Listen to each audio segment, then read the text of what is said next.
हम लोग standing wave के बारे में देख रहे थे। स्टैंडिंग वेव का इक्वेशन क्या होगा और फिर जो आएगा उसका हम एप्लीकेशन कैसे करेंगे। तो यहाँ पर हम देख रहे थे कि स्टैंडिंग वेव में नोड्स बनते हैं, एंटी नोड्स बनते हैं।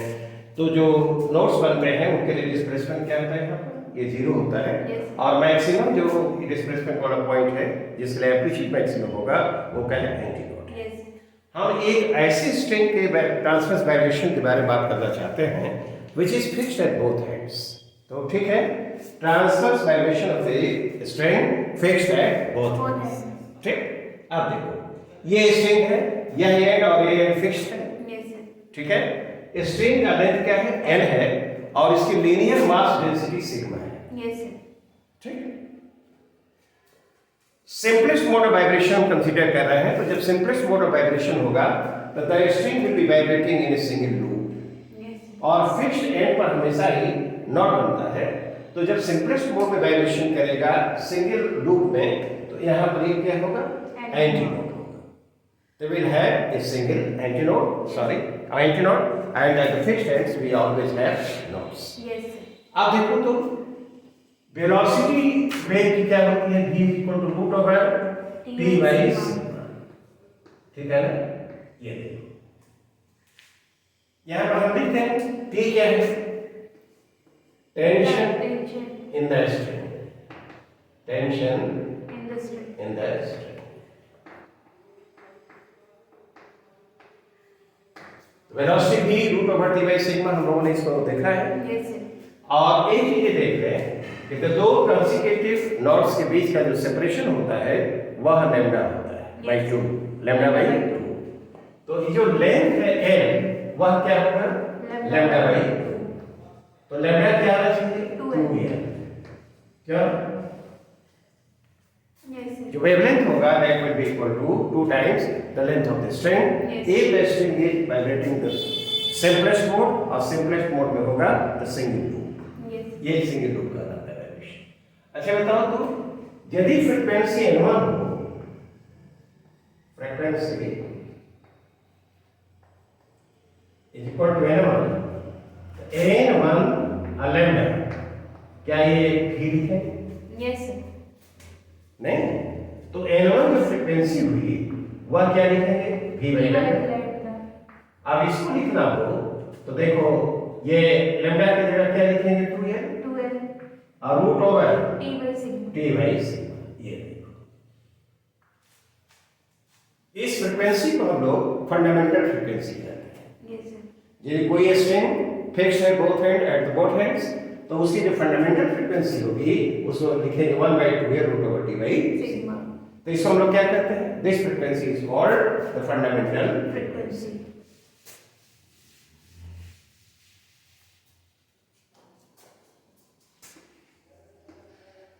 This is called the fundamental frequency. Fundamental frequency. Frequency of the transverse vibration. Vibration of a string.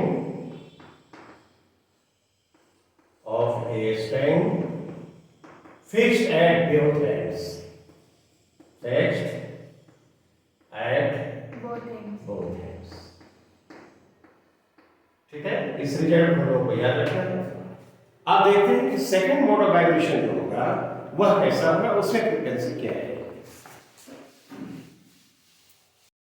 If the vibration is in two loops,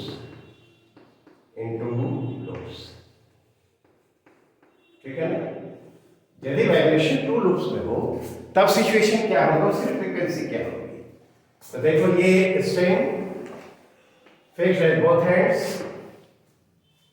ठीक है, और 2 लूप्स में वाइब्रेशन हो रहा है। तो एक लूप ये हो गया और एक लूप ये हो गया। फिक्स्ड एंड पर हमेशा ही क्या होगा, नॉट्स बनेंगे और यहाँ पर एक नॉट बन रहा है। और यहाँ पर ये और ये क्या,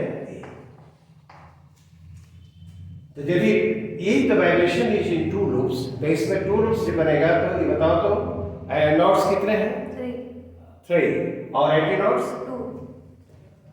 in this situation.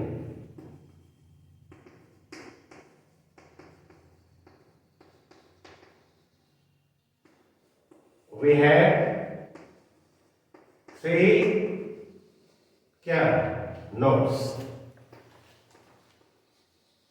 and 2 antinodes.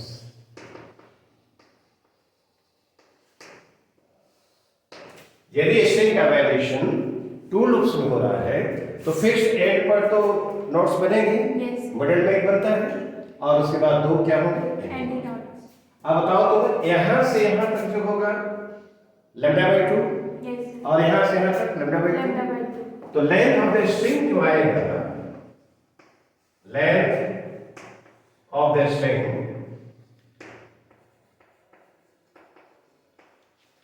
A is equal to क्या होगा? लैम्डा λ/2 और λ/2। Yes. ठीक,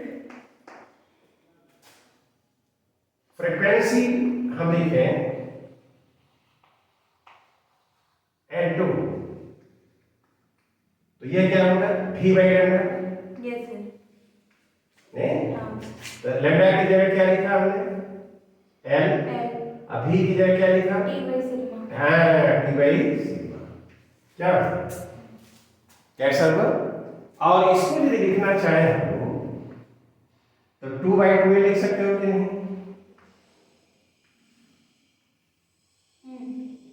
T/sigma।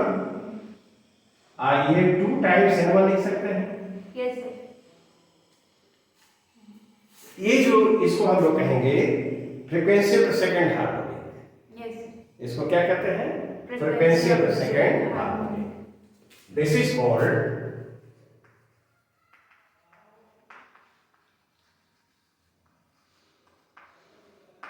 The frequency of the second harmonic.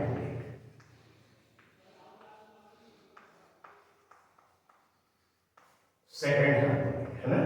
Yes, sir. और तुम ध्यान से देखो, ये फंडामेंटल फ्रीक्वेंसी का क्या है? 2 times. 2 times. Yes, sir. This is 2 times the fundamental. Frequency. तो सेकंड हार्मोनिक को फर्स्ट ओवरटोन कहते हैं इसको।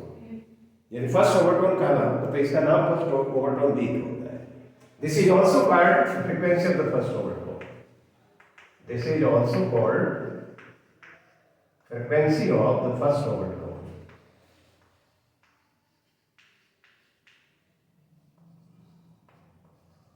फर्स्ट ओवरटोन, ठीक है ना? सेकंड हार्मोनिक या first overtone. Is it clear? Now let us see if the vibration is in 3 loops. Yes. Now let us consider the situation in which the string is undergoing a transfer vibration in 3 loops. तो fixed and पर notes के साथ बीच में और भी 2 notes होंगे, है ना? तो in this situation we will have how many notes? 1 2 3 4, ठीक है ना? इन दिस सिचुएशन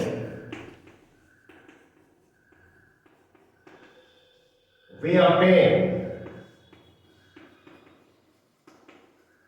कितने नोट्स हैं? 4 नोट्स एंड 3 एंटीनोड्स। एंटीनोड्स का नंबर देखो, ये एंटीनोड है। Yes. We obtain 4 nodes and 3 antinodes. Antinodes. ठीक?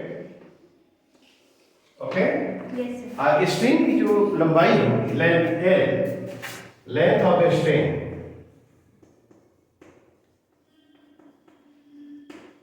L इज इक्वल टू, बोलो तो क्या होना चाहिए? 3 λ/2. हाँ, ये λ/2 और λ/2 3 λ/2 देगा, 3 λ/2। तो लैम्डा क्या है? 2L/3। L/3. क्या? फ्रिक्वेंसी जो आएगी एन रे and this is equal to v by delta. क्या v वेलोसिटी है तो लैम्डा क्या 3 ऊपर हो जाएगा, हाँ 3v by 2l by 2l v के root by root over t by sigma.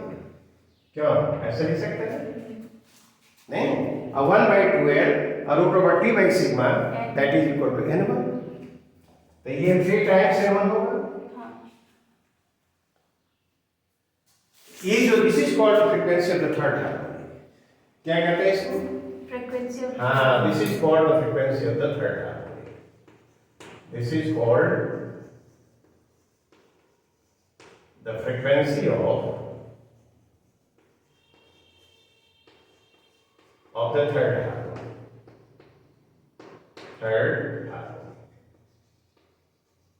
Third harmonic की फ्रीक्वेंसी, ठीक है ना।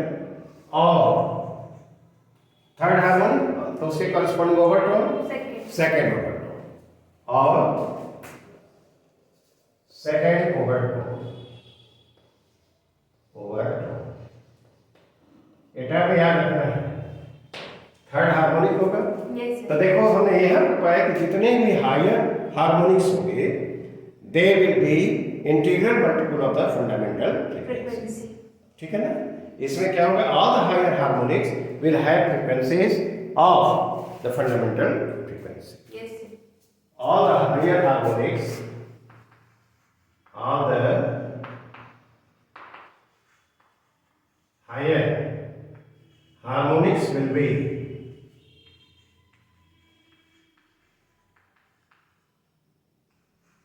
will be integral multiple of, है ना, 2 times 3 times 4 times ऐसे integral multiple of fundamental frequency. हाँ of the fundamental frequency, fundamental frequency, ठीक है ना। ये हम लोग को रिजल्ट याद रखना चाहिए और इसका हम यूज करेंगे। अगेन जरा हम इस पर फंडामेंटल फ्रीक्वेंसी पर जरा एक बात करते हैं तब उसको प्रॉब्लम में यूज करेंगे, ठीक है। नाउ लेट अस सी, यहाँ पर ये फंडामेंटल फ्रीक्वेंसी के लिए हमने एक्सप्रेशन पाया था 1/2m/t sigma. m is the length of the string, t is the tension and sigma linear mass density, mass per unit length।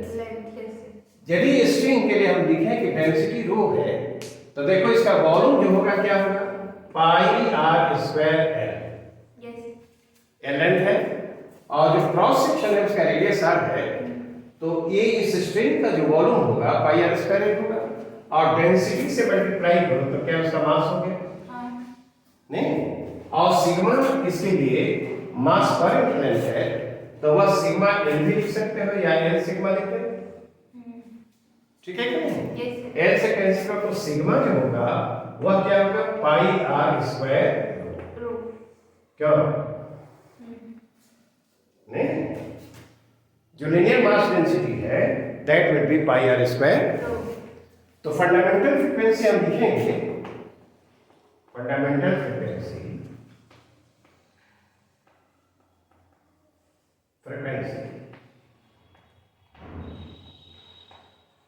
N1 जो लिखा जाएगा this is equal to 1/2l, देख रहे हो, r square root of t और sigma की जगह हम लिखेंगे क्या, pi are square rho, pi are square, good, कैसा होगा, आर स्क्वायर है तो उसको भी बाहर कर दिया जाए, तो ये जो लिखा जाएगा 1/2l आर और इसके स्क्वायर रूट के भीतर क्या होगा, टी बाई पाई रो।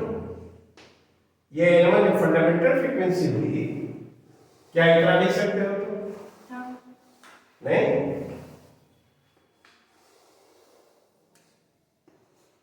देखो तो फंडामेंटल फ्रीक्वेंसी कितनी बातों पर डिपेंड कर रही है, एल पर, आर पर, टी पर और रो पर, ठीक है ना।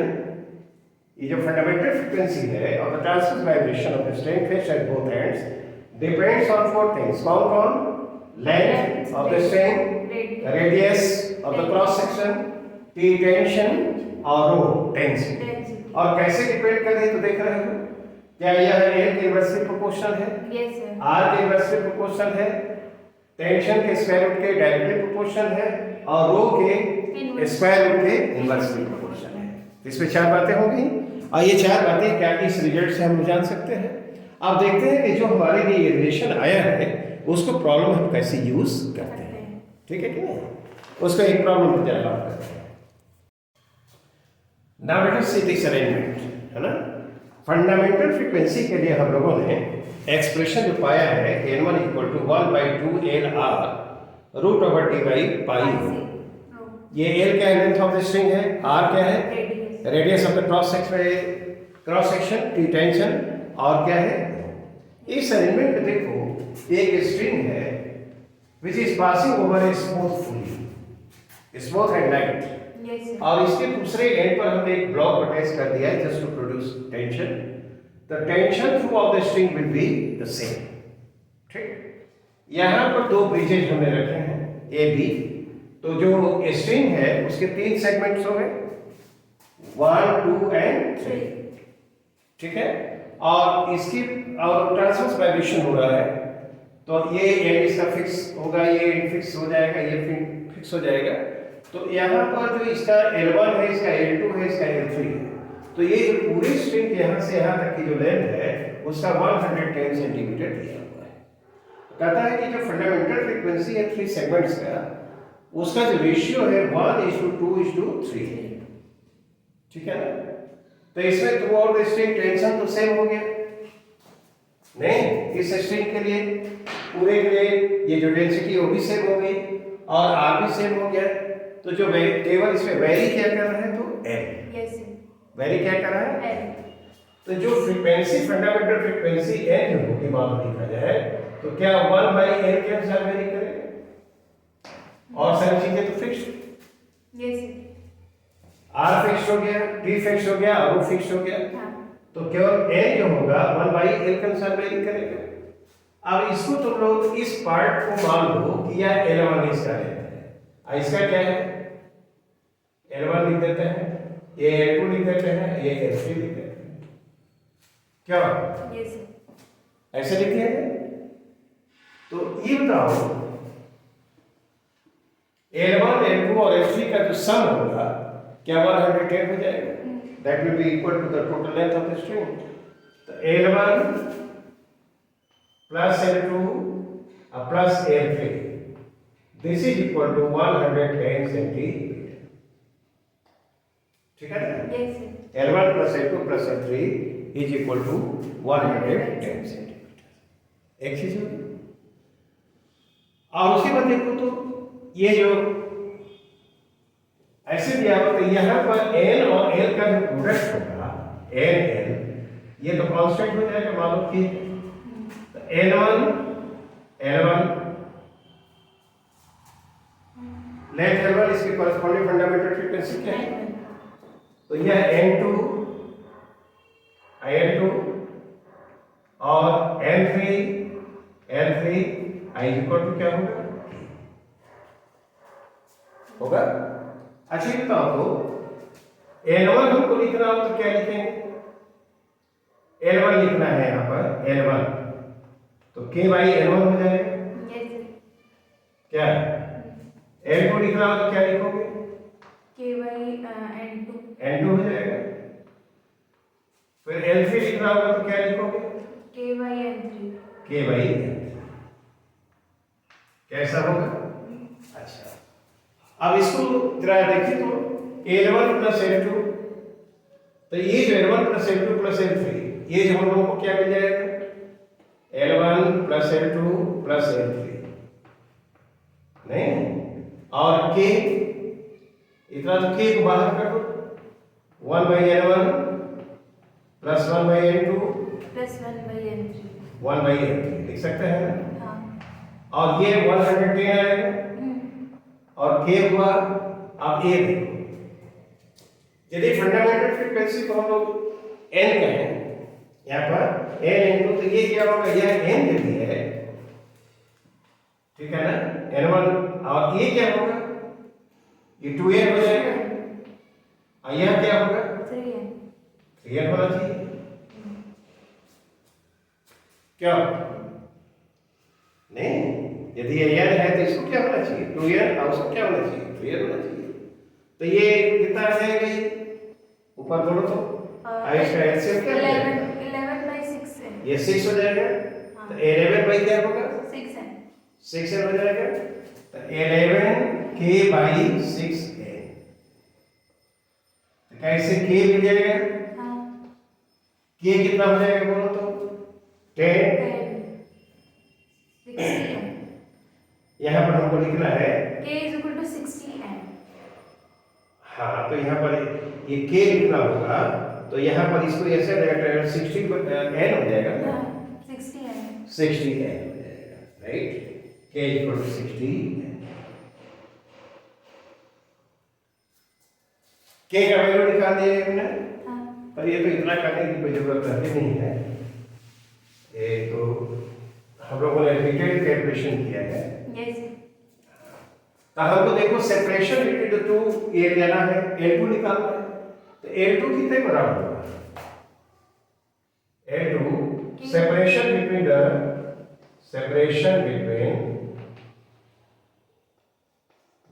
टू ब्रिजेस,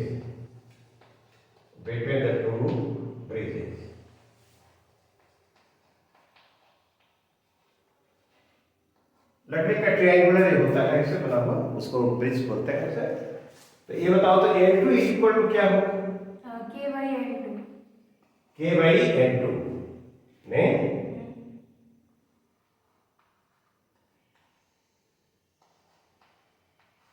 n2 क्या होगा, 2n, 60n/2n 2n ना, हाँ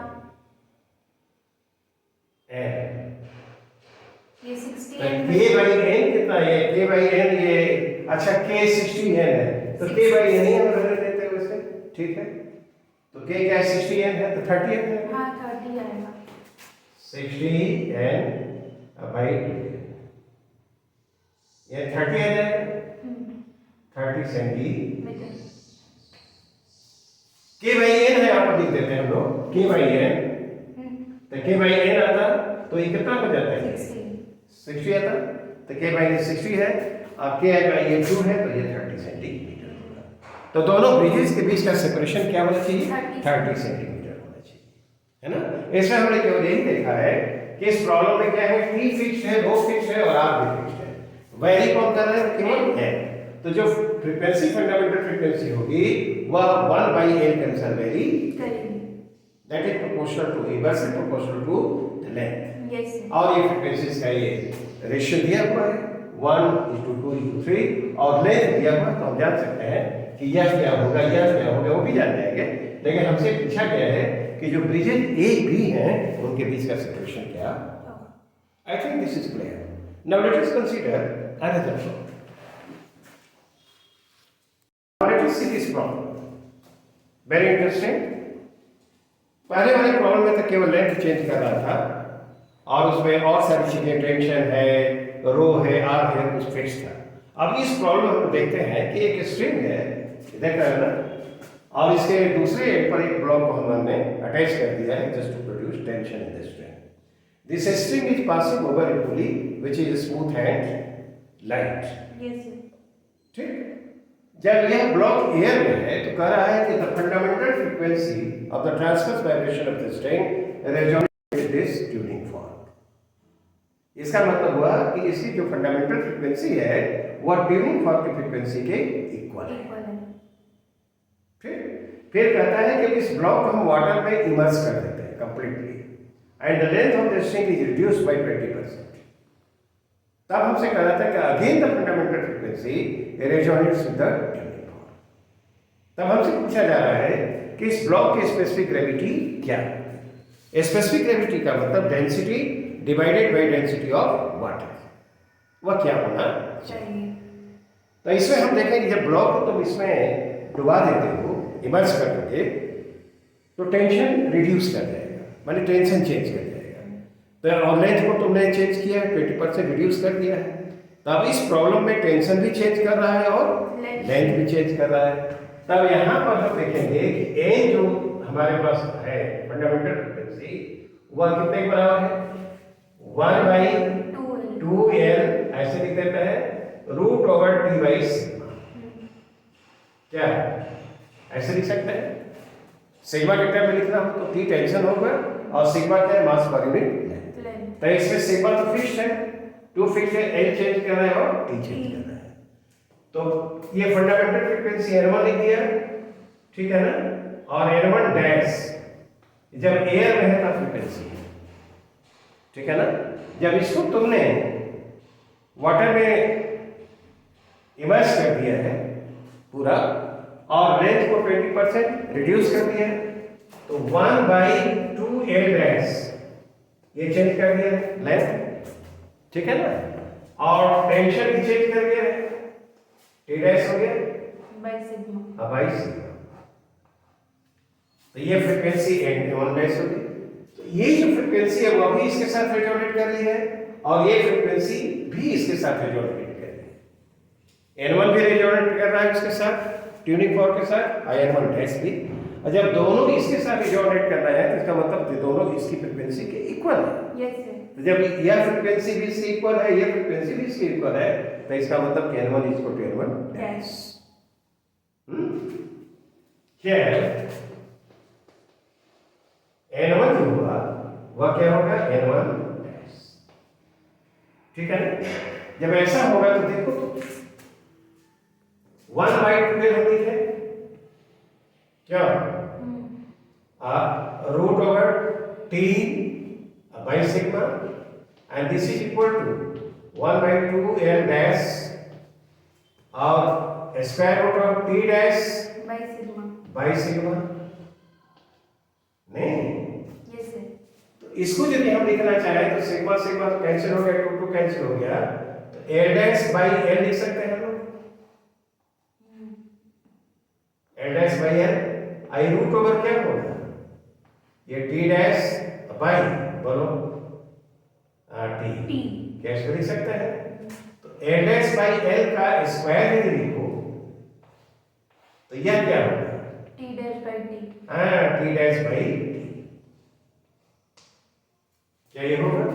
आप तुम देखो तो ये ब्लॉक के लिए फ्री बॉडी डायग्राम बनाओ तो ये यहाँ पर mg क्या या w का दो और इधर क्या है t, तो t = w हुआ है। और जब उसको तुमने इमर्ज कर दिया है तो वैसी स्थिति में यदि फ्री बॉडी डायग्राम बनाओ तो क्या होगा? नीचे तो w एक्ट कर ही रहा है और ऊपर टेंशन क्यों T डैश और बॉइंड फोर्स भी लगेगा। तो जो T डैश होगा वह क्या होगा? W minus V।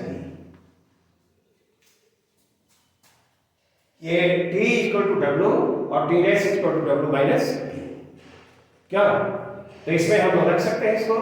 तो ये दिस इज इक्वल टू ये W माइनस V भाई क्या होगा? इसको लिखना होगा तो 1 माइनस क्या लिखोगे? B/2 और इसको लिखना होगा तो क्या लिखोगे? 1 और B क्या होगा? V/ρW डिस्प्लेस लिक्विड का जो वेट होगा तो V/ρW G। Yes sir. भाई V/ρ जी। बताओ तो ρW क्या है? डेंसिटी ऑफ वाटर है और ρ क्या है? Density of the block. Is it all right? इतना होना चाहिए। तो ये सब कैंसिलेशन अभी क्या है? Volume of the block. तो पॉइंट फोर्स जो होगा डिस्प्लेस लिक्विड के वेट के बराबर होगा। तो इसको लिखना होगा तो क्या लिखोगे? 1 माइनस ρW बाई क्या? ये रिलेशन बनेगा। आप देखो A डैश बाई L का ये जो स्क्वायर है वो इतना होना चाहिए। आप तो ये देखो यहाँ L और L डैश क्या है? एल डैश लिखना है तो L dash is equal to L minus 20% reduce किया है तो 20/100 आई इंटू एल हुआ 1/5 क्या 4/5 हो जाएगा ये Yes, sir. तो एल डैश बाई एल जो आएगा दिस इज इक्वल टू 4/5 यहां पर देखिए हम लोग एल डैश बाई एल 4/5 लिखे तो क्या होना चाहिए बताओ तो 16/25 Yes, sir. This is equal to 1 minus rho W by rho W क्या है डेंसिटी ऑफ वाटर है हाँ। और रो क्या है डेंसिटी ऑफ द ब्लॉक है तो ये बताओ तो ये रो डब्ल्यू और बाई रो लिखना तो यह 1 माइनस 16/25 क्या यह 9/25 होगा बोलो हाँ. 9/25 तब ये रो बाई रो डब्ल्यू लिखोगे तो क्या आएगा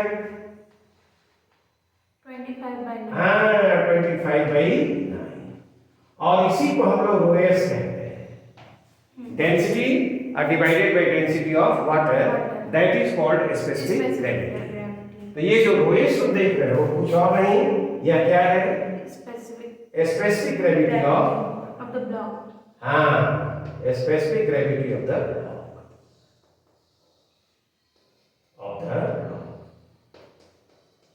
और यही हम लोगों को क्या था जानना था तो रो बाई रो एस हमने निकाल लिया density divided by density of water that is called क्या स्पेसिफिक ग्रेविटी और specific gravity of the block will be equal to क्या 25/9 इज एक्सप्लेनेशन क्लियर तो इस प्रॉब्लम में क्या क्या चेंज किया था length and tension Tension, sir. ठीक है ना तो 4 फैक्टर में ये था तो इसमें दो पहले वाले प्रॉब्लम में केवल लेंथ चेंज करना था और इसमें हमने लेंथ को भी चेंज कराया है और टेंशन को भी ठीक है ना now let us consider a similar problem और उसमें देखते हैं हम क्या करते हैं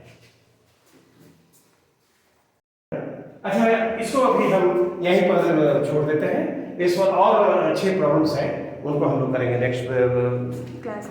क्लास में ठीक है ना that's all for today thank you Thank you, sir.